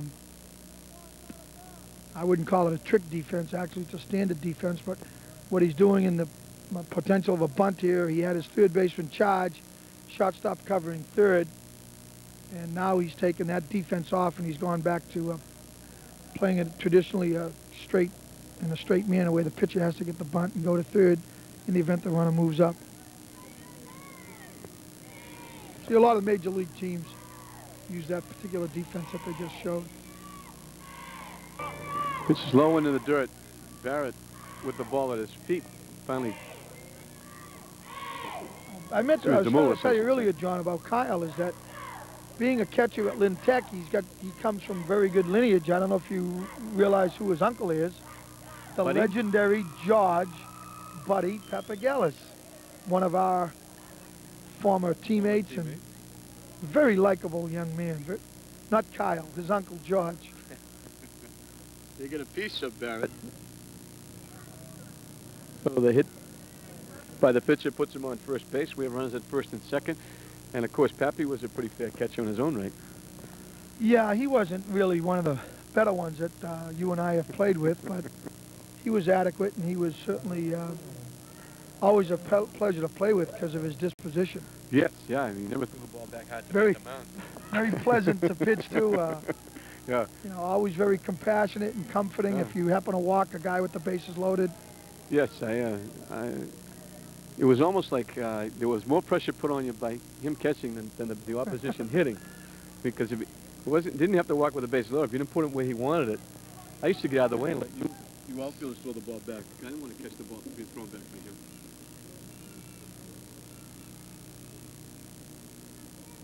First and second, nobody out. Lynn Tech on top, 5-2 as we're in the 5th inning, the consolation game of the Clancy tournament.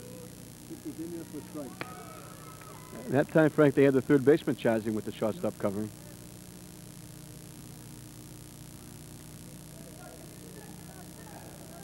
You know, if that were to occur, if the third baseman does charge, it shouldn't present a problem to the offense. All the batter has to do is make the adjustment and bunt towards the first baseline. Swing and a miss on the full swing. We saw that before. In fact, I saw that in your game, Mr. Carey, where when you saw the third baseman charging and the shortstop playing near the second base bag, you just made it a foot race between the runner and the shortstop and took a shot and wound up stealing a base. Yeah, we have... There's a tremendous curveball by Downey. That was like, really took an awful lot. That was like almost like a slow pitch as it floated in. He got Weston swinging on strikes for the first out. Go ahead. Well, we feel very comfortable. It's a system that I put in many years ago. When we bunt in the first and second situation, we don't tell our batters where to bunt the ball. They have to learn to read the defense. And there's generally 4 or 5 various defenses that can be used. And so they've been trained to bunt against we call it bunt away from the strength of the defense. And one of the readings that they have to concur with is where what we call a fake bunt double steal. If the third baseman charges and the man at second can beat him to the bag, we fake the bunt and take the double steal as opposed to just bunting the ball. So we have 4 or 5 different plays off of that bunt that we have to contend with. Playing for your baseball team, you always have to be a Harvard professor.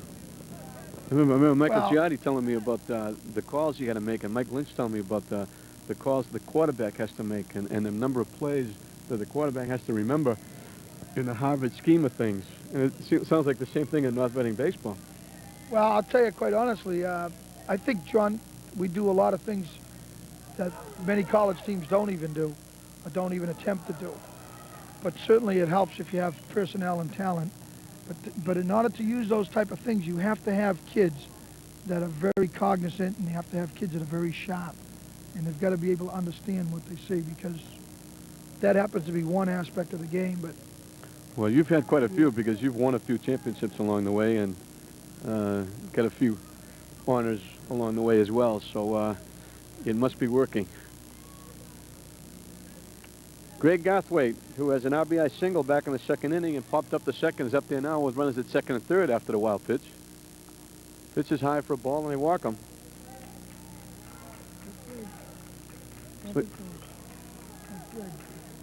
So if they snuck somebody again, we're not getting notified of the different hitters who are up there. Kevin, no, it's number 12.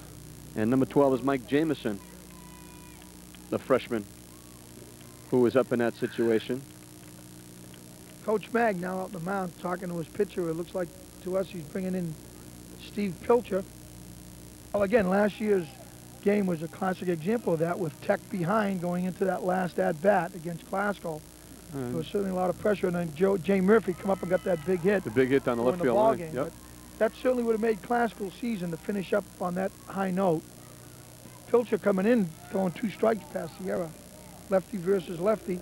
Sierra has walked, grounded back to the mound, and singled and knocked in a run. Just missed. That's a tough pitch to take with 2 strikes.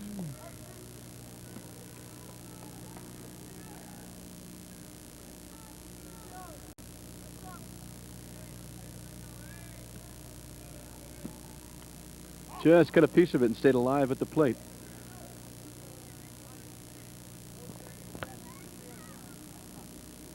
You know, John, they could, in my opinion, could definitely pick off the runner here at first base with the right combination of factors. Should go to first, don't go to home. Too late. Mcclain really had no play. You're right, Frank. It was hit too slowly, and the runner at third, who was Jamie Maroney, got a big jump, and he had no shot. So they don't get the out.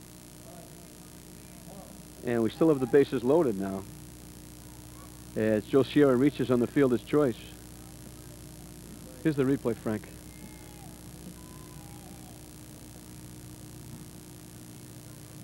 And they had no shot. You were right. So Jamison becomes the runner at second. Barra's the runner at third. Sierra the runner at first now, with 1 run in and still only 1 out. So Pilcher did what he had to do. He got the batter to hit the he threw strikes. He got ball. a hit on the hitter. He made the hitter hit his pitch. He didn't get a very good piece of the ball. It would have definitely brought a run in, but you know, there's kind of an error of omission here, where the first baseman should have just taken the out and helped quiet this rally down by Lynn Tech. Mike Monks, who was grounded out, reached on an error, and in the 4th inning reached on a fielder's choice and came around to score. So he's 0 for 3. Didn't miss by much. Glasgow wanted that for a strike.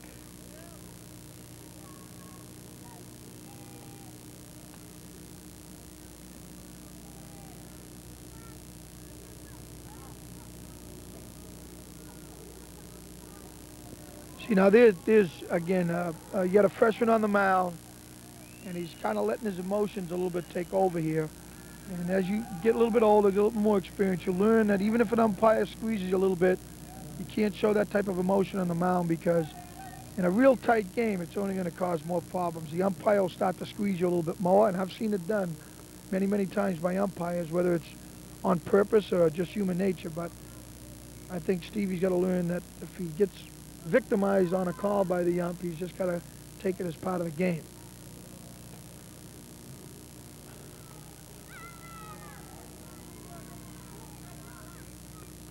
Swing and a miss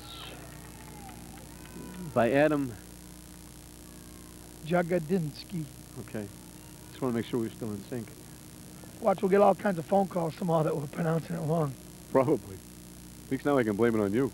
The pitch gets away from the catcher. The runner coming. Pilcher makes the play. Mike Jamison. You got to, on a play like that, John, if I can be just a little bit critical, is that all right? Just as a form of constructive criticism. What your catcher has to do when he goes to the ball, he's got to learn to slide to the ball on his pads. He can't just bend over like that and pick the ball up. And your pitcher has to slap the tag down in front of the plate and not reach out on the tag. He tagged him kind of high. Oh, yeah, definitely. He could have easily not got the play that time. You tell the kids that he's got to come to the plate to score. You don't have to go to him. Just get the ball down. It's a slap tag. Get it right down in front of the plate. And he'll slide through your glove to get to the plate. He was trying to be Muhammad Ali with that tag up around there. Yeah, it's a good way to lose the ball, too, if it's knocked out of your glove. Base hit to left field. Outfield. Echeverry with a strong throw off to the left field side of the plate. If that's on the money, the runner is out. But Adam, who has been on base 4 times now, gets his first hit. He walked the 3 previous times. He gets 2 RBIs and you're going to see the replay here, Frank. Yeah, nice play by Echeverria in the outfield. He charged the ball well. He come up single-handedly with the ball. Made a good, strong throw to the plate and just a little bit off.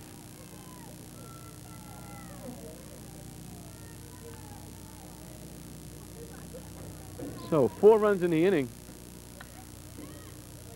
Nice play. Good play by Great the play third at baseman. base. Took a base hit away. Joe Bartol making a nice play at third. Chuck Kukas, the shortstop. He's got a base hit and reached on error, so he's been up twice and been on twice. Hits it high in the air, right over our heads. Didn't bounce far away from us.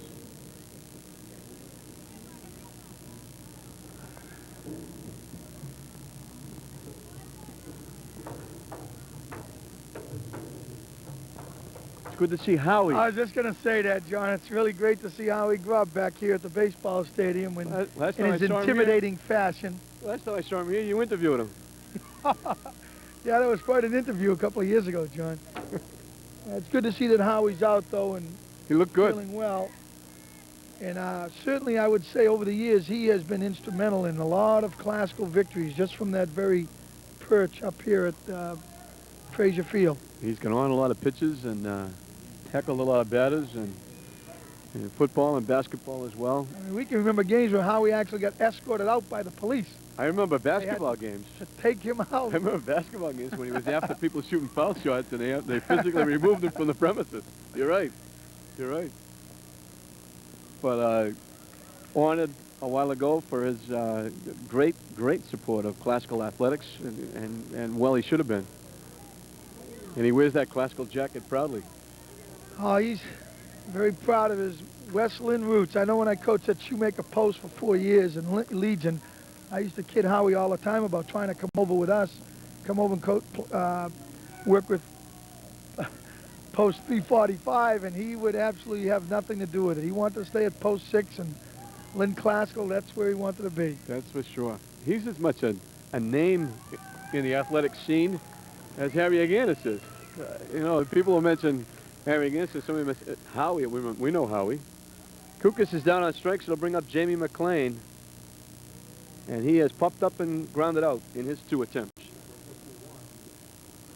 He's now playing first base. They made a couple of changes, Frank. What they did was they put Matt Lorino behind the plate. And he came back in the ballgame after Papalambros batted for him. And Mcclain moved to first base and Lorino moved behind the plate.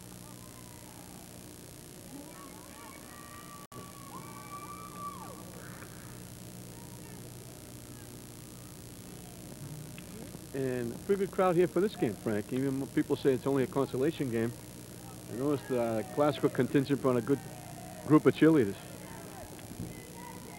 No, I think it was safe to say that 4 years ago maybe, if Classical was playing in a consolation game, there virtually would be very few fans here. But the students seem to be rallying around their athletic programs. Much of that might have to do with the success of their football team this year, but it's really good to see the kids come out and support the baseball team. I know the kids on the team certainly appreciate it. And we get a lot of parents here from Classical also that are here to support their sons. Well, the one thing I say, Frank, is out of disaster sometimes comes some good. The unfortunate incident where the 4 young men got killed in the car crash. And since then, I think they got together and said, Nishio Echeverria pops it high in the air in foul territory. Ball all the way, I would say. Kylie Barrett made the play. It's a 1-2-3 inning. So nothing across for Classical. And we played 5 full. It's 9-2. Lynn Tech on top. No, another player that comes to my mind is right now is my freshman baseball coach at North Reading, which we're really certainly very happy to have, and that's Al Donovan. Al played at Tech, was a great pitcher, and went on to Western Carolina. Played 2 years down there, and then ultimately finished his career at Central Connecticut, where Roach, Roach is, not Gary Roach's son from Lynn Tech. From Lynn Tech, who's now at North Shore Community. Yeah. Yeah. He was down there for Jeff Roach, that's right. This is Jerson Perez. Bad hop single into the outfield, and Kukas had no shot at that. The ball gets away from the outfield. Perez just keeps on motoring and winds up at second base. So it's a hit and an error as he winds up at second base. But getting back, Frank, to that Miguel Perez and Mcclain, unfortunately, you know, those 4 young men, it seemed to bring the classical body together. Principal on down, I know Dave Dempsey did a tremendous job. They had meetings and they had where everybody got together and they had they put out those stickers, Magic, the 4 initials of the 4 young men. Right. And since that time, out of that terrible, terrible disaster, it seems as though there was something good come out of it. You don't like to see those 4 young men gone, but it seems to bring everybody together. And as you say, support for the classical athletic program has really been outstanding. Hit hard on the ground. Big hop this time for Kukas. He had a shot at the runner going to third. Makes the play to first. Play at first. Perez keeps on going. Oh, he's out. He's out. A nice sweep tag by Lorino. That's a nice play. Unconventional tag, I might add. Actually went the reverse way to make the tag and still come up with the play, which was quite a play. And if he swung the other way, he might not have made it. Yeah. But a great play. Actually, first baseman made it. There you saw it. The tail end of the replay, you saw him. Lorino with the big play, the tag at the plate. So instead of having a run as Perez tried to score, there's 2 outs and nobody on. Jamie Mcclain, the first baseman. Jamie Mcclain, yeah, he made a nice play picking the ball out of the dirt to get the out and the throw home. Yeah, we mentioned Jamie was the second baseman. They moved him over to first when Matt Lorino went behind the plate. So there's 2-way now in the 6th inning. And the pitch is high for a ball, taken all the way was Kylie Barrett. He struck out, popped up, and was hit by a pitch and scored a run.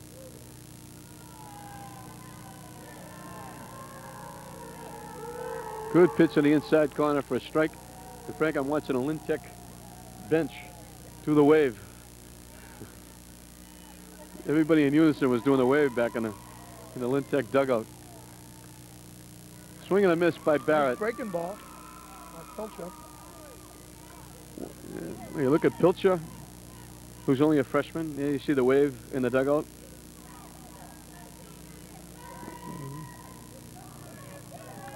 It's something that's caught on quite quickly, the wave. Go to any ballpark now. Basketball games, football games. So Barrett walks. He's on for the 2nd straight time. And he'll bring out Jimmy Weston, who's got 2 singles and 2 stolen bases and scored 2 runs. He's also struck out swinging, so he's 2 for 3, excuse me, with 2 runs scored. And Frank, we mentioned before, this is the fine young man that came down and gave us the 2 baseballs. Oh, yeah. Mike Greenwell and your friend, Tagliarulo. Thanks.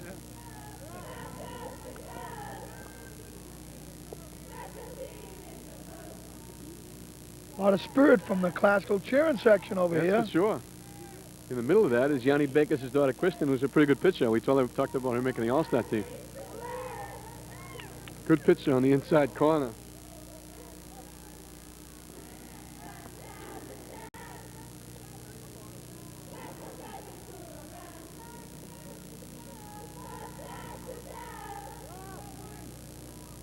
And he gets a piece of Jamie Weston.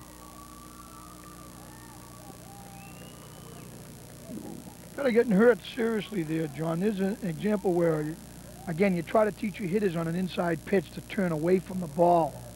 And he turned actually into the ball and got hit on the inside of his thigh. This is Mike Conley, who's pinch hitting. He's the 3rd hitter in this spot. Swing and a miss. Michael, one of the starters that didn't get game time up until now, as Coach Morales was not happy with his team's performance last night.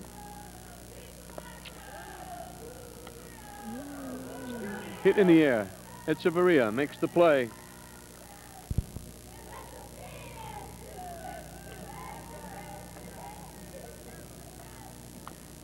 Hit on the ground. Palumbo with the off-balance throw makes the play to Sierra. Kevin Palumbo making the fine plays. He moved over to third. And Downey is retired 5-3.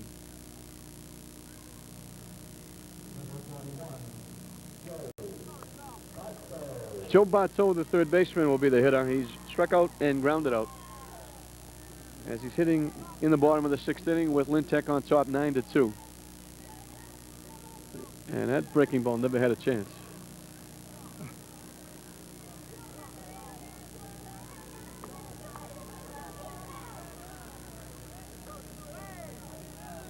Coach Mag certainly giving all his classical players an opportunity to participate in today's game. He's been substituting rather freely as Lynn Tech has been also. Right.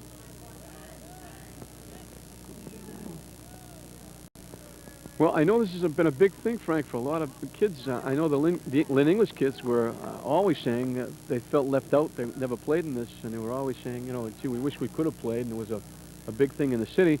And for some of those kids, it was a bigger treat to play in the Clancy than it would have been to play in the state tournament, because you've been playing in front of the home folks, the home crowd, and a good-sized crowd here at, with the full Lynn schools getting together.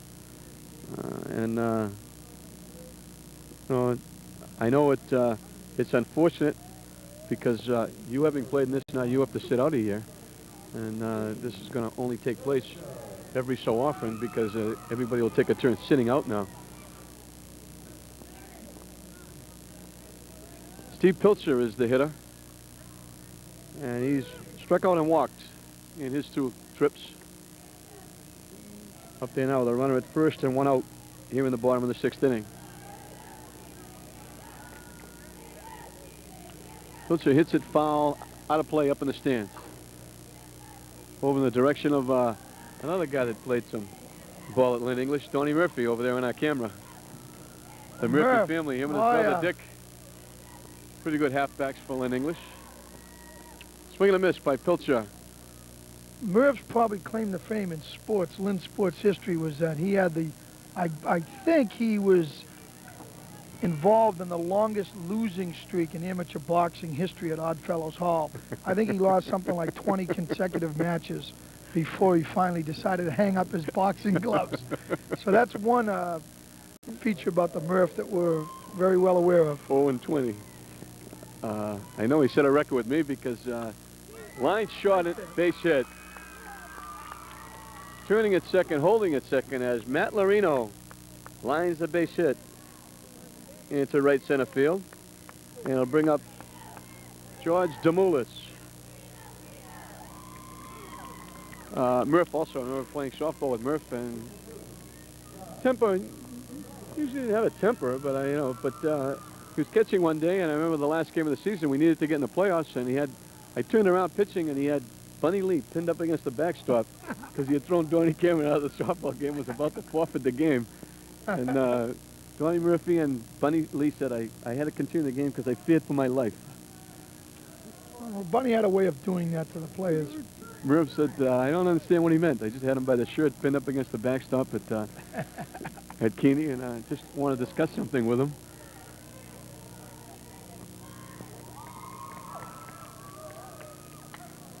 Hit hard on the ground. Hit ball. Yeah, big hop for Perez over to Conley for the force out, and Demoulas is out.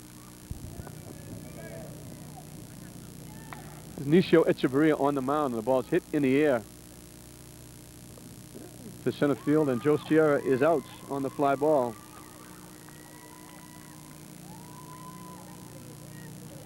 So there's 1 up and 1 down as Echeverria will face Mike Monks. Now it's going to be Greg Crosby instead of Mike Monks. And this young man has got a couple of big hits for them doing it. He got a couple of big ones against you in the last game they played. Knocked in a couple of runs. The only hit I remember was the home run by Maroney, Mr. Maroney. We mentioned, Frank, too, that's think of all the times back in life when you were playing like with Tony C. and Skippy Falaska hitting those long home runs and things you'd love to have on tape as mementos. And now these young kids are getting all this stuff. I remember we mentioned that we had Eddie Cash hit a home run in the bottom of the 7th inning to win a game for St. Mary's a couple of years ago against Arlington Catholic, I believe. And then we had Maroney. It just happened we happened to be in the ballpark at the time. You know, TV3 was there doing the game, and now Mr. Maroney has a tape for show his grandchildren and to keep and show people and to brag about. And I think back of all. Oh, it was quite a clutch hit. Well, I think back of all the main players and things if we had this type of equipment in the studio back then, a guy like Dave McCarthy doing the work he does back then, think of all the things we could have had on, and all the named players we could have had on tape. Some of which have gone down in sports history in Lynn. I still would like to have seen Harry Aganis. Oh, I got to see him way back. I was very young, but I did get to see him a little bit, not as much as I would like to. Hey, here's my favorite trickster. Coming down is Ray Basterak, as we're going to have the infamous the revolving drawing drum. for that. We're doing everything here today. We're covering the tournament. We're putting new wrinkles in where we're talking to people in the field and having replays from both sides and having the coaches do the lineups. We're also going to have Ray Basterak draw out some winners for the 1500 club. Off Nisio Echeverria. No play is going to be made. And Adam gets another base hit. Yeah, it's too bad Nietzsche knocked that down. The classical shortstop it wasn't hit that hard. He may have had an opportunity to get the ball and at least get a force out at second base on that play. Oh, I'm sure he would have. So he redirected it with his glove and Yeah, you see the replay resulted in there. a base hit. Yeah, Good you saw the fortune. replay there. So Adam has got 3 walks, 2 base hits, and 2 RBIs. He's pitching a pretty good ball game besides.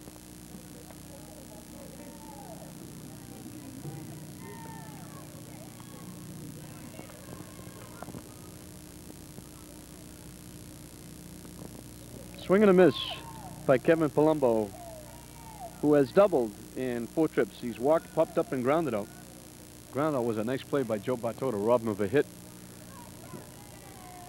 Nietzsche's got to keep the ball away on Palumbo. He loves to pull the ball. Loves to really turn on the pitch. Pull that one down And way I think, foul. he can get away with getting him on a breaking ball or certainly a fastball away.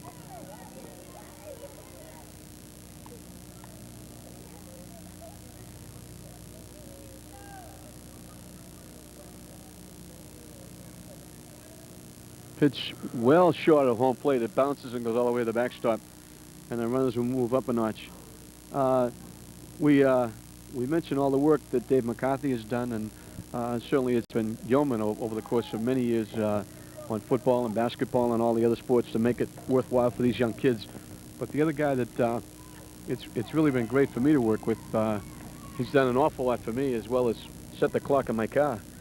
I can't even do that mechanically. He has to come out and he even says to me, I got a new car. Is the clock set? I'll go out and tell it. Zach Colton is the guy I'm talking about. He does it all down the studio, and he works at all these gimmicks and all these extra things that we have, and the graphics that we have, and the replays and all those things. He just does an outstanding job, and I think that's why I know some of the cable companies along the way have said that they think they're #1 in North Shore, but I don't think there's any comparison. I think we are far and away up front the best in what we do. And no comparison, in my opinion. I've seen other local cable TV stations, and at least from a sports segment, there's nothing around that compares with this.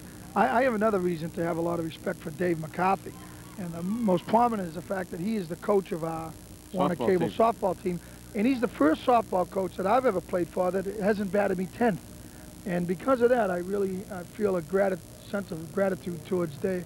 Well, see, he has that. He sees that you're a coach, and he figures because you're a coach that you're also a player. Well, right. And I wasn't going to ruin that bit. Seeing is deceiving, you know. I wasn't going to say anything to put the. Oh, I hope he's not getting his play back into the truck. I mean, I wanted to leave it strictly between you and Tony. I didn't want you jumping on me when you got the microphone, so I let it go.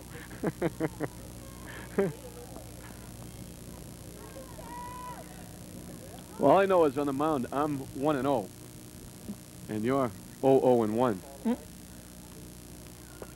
Oh, tie. 0-1. Oh. I'm just You're not used to you're getting half a game behind. Yeah. I'm just so used to getting the losses. I was getting very defensive there.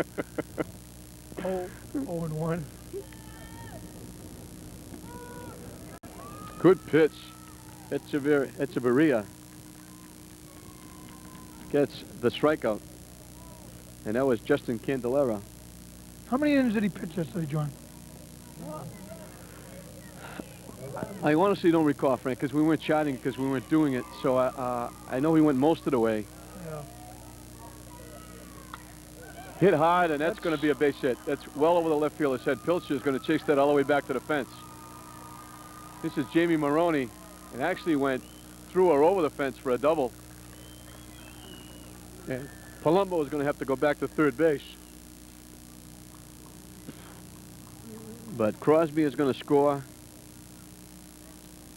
Adam is going to score, and Palumbo is going to wind up at third. And Jamie Maroney, here's the replay, Frank, and he got all of that. He went down and got it. I guess it bounced over.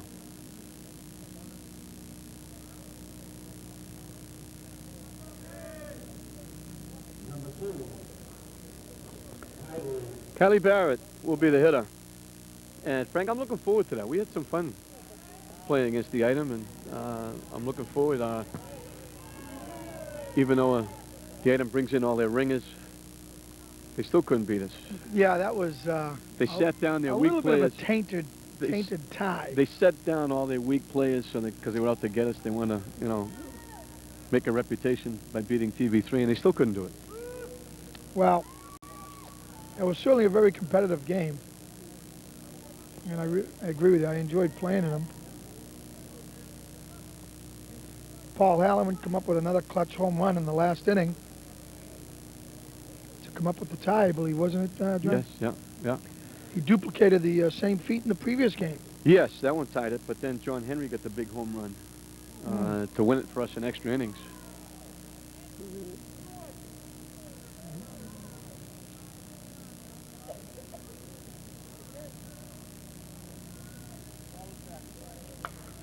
Lined into right field on line. Fair ball. That's going to be extra bases. Barrett rounding first, heading for second. Going to be in easily at second base. And the one thing I hate to see, Frank, is that fielder at second base making that fake tag, because I'd hate to see somebody slide and when they don't have to and maybe get hurt. Well, you know, John, there's a little difference of opinion on that. You see the replay of the ball. Found the right field line. So back-to-back doubles. Barrett gets an RBI. If I can get back to that point you made about the fake tag, John. A lot of people think that is an unsportsmanlike gesture. I particularly don't think it's a bad play. Maybe in this particular game where the game has now seemed to be a one-sided score. But if you get a second baseman, I think it's unsportsmanlike when you get a steal attempt and you get a foul ball off the bat and the ball goes to the screen, second baseman, the shortstop comes over and fakes a tag.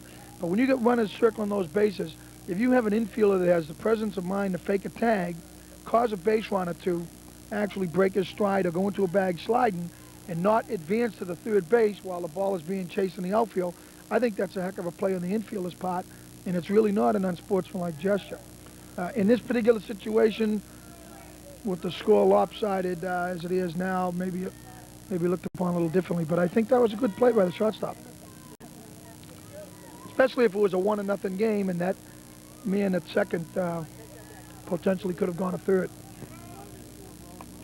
Pitch is high.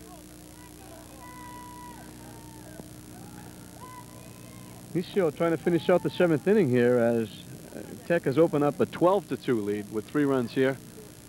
They got a couple of walks, but a big single, but 2 big doubles. Swing and a miss for strike 3 as Weston goes down. Jagodinsky. Caught Butler looking. And now we've got Keith Durant, one of the seniors who's finishing up his career at Lynn Classical.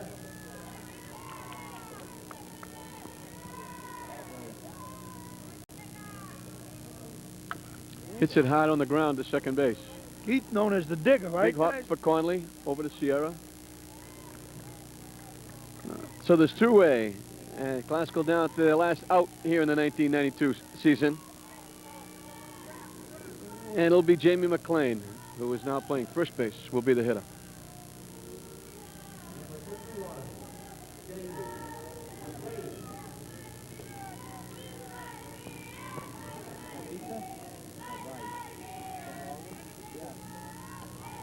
Over but low for a ball.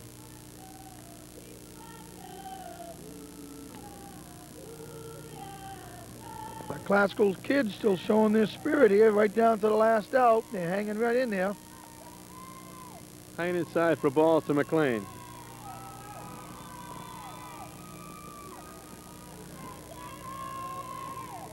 They were here last night in a freezing cold doing exactly the same thing. Hit on the ground at third base. Palumbo on the off hop. Off balance throw. Sierra can't hold on. Mcclain is going to go to second base.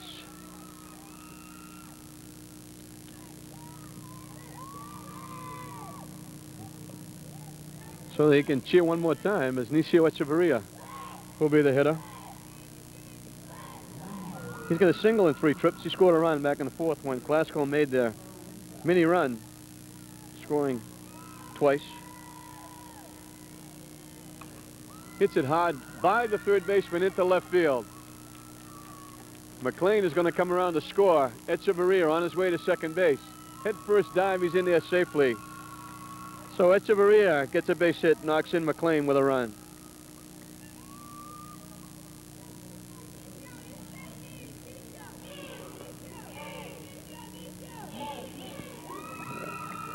They're not even going with his last name. They're going Nisio E. They can't pronounce his last name either. I don't feel too bad now.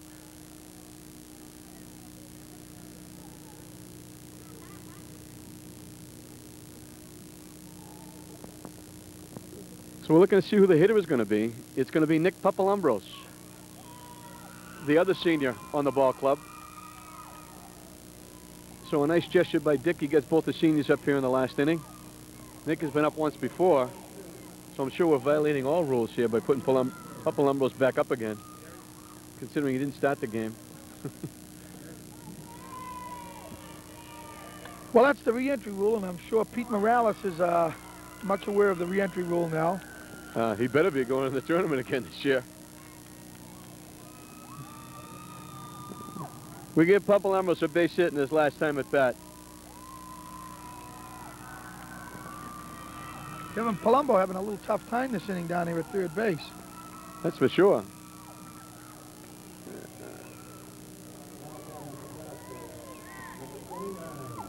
Arthur Bakers. Is that? It is.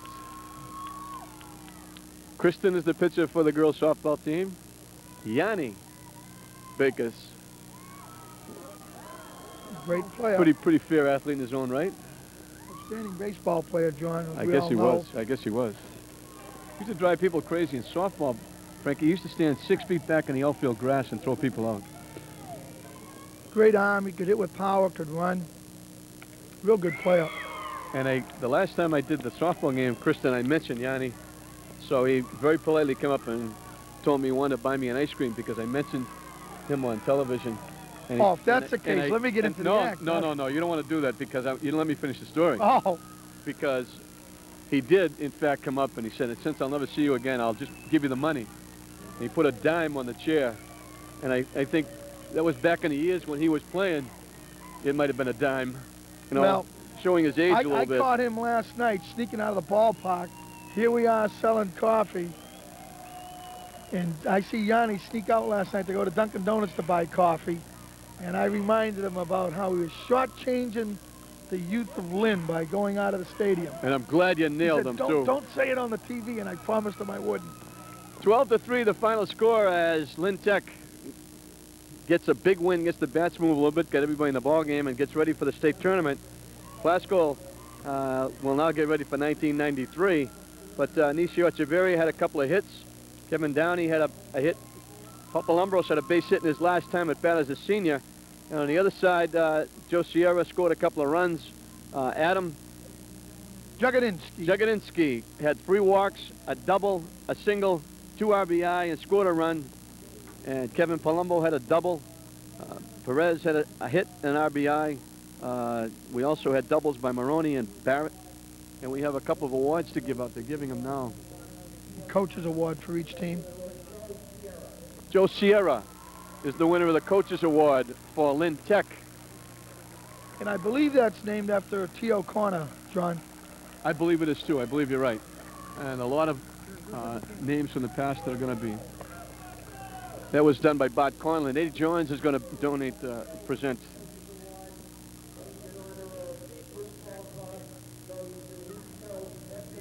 Hicio Echeverria gets the award from Plaskell, named in honor of Lou Falcoff. So it's Echeverria and Joe Sierra getting the 2 awards, and very nice gesture and a nice something, a memento those 2 kids can hold on to and be appreciative of, because those are 2 pretty good names. Oh, Theo yeah, O'Connor and Louis certainly. Falcoff. Nice award for those boys to get. So St. Mary's looking for their 5th in a row, and I know Tommy Bork is going to make his way down. I look up and I see the Mayor, Pat McManus, is up there as well. I'm going to try and get the Mayor, Pat McManus, to come down and talk to us as well. And meanwhile, out in the field, Dave Radigan has got Peter Morales, the coach of Lynn Tech, along with one of the winning pitcher, I believe. So we're going to switch over now to Dave Radigan. And also the pitcher today, Adam. Adam, let's start with the first question. How do you pronounce the name? Jagodinsky. Okay, Jagodinsky. I think that might be close to what Frank Carey had. I think John, I don't know if John got it all day or not. Adam, pretty good performance today. Thanks. You looked pretty comfortable all the way through. Yeah, I just was like trying not to pay attention too much with like all the people here and everything. Just like it was a regular game. Was it? And I would think getting up early in the second inning, getting the lead, might have helped a little bit. Yeah, like helped me because I wasn't thinking much about losing and stuff like that. I was thinking of just keeping their runs down, keeping them from scoring.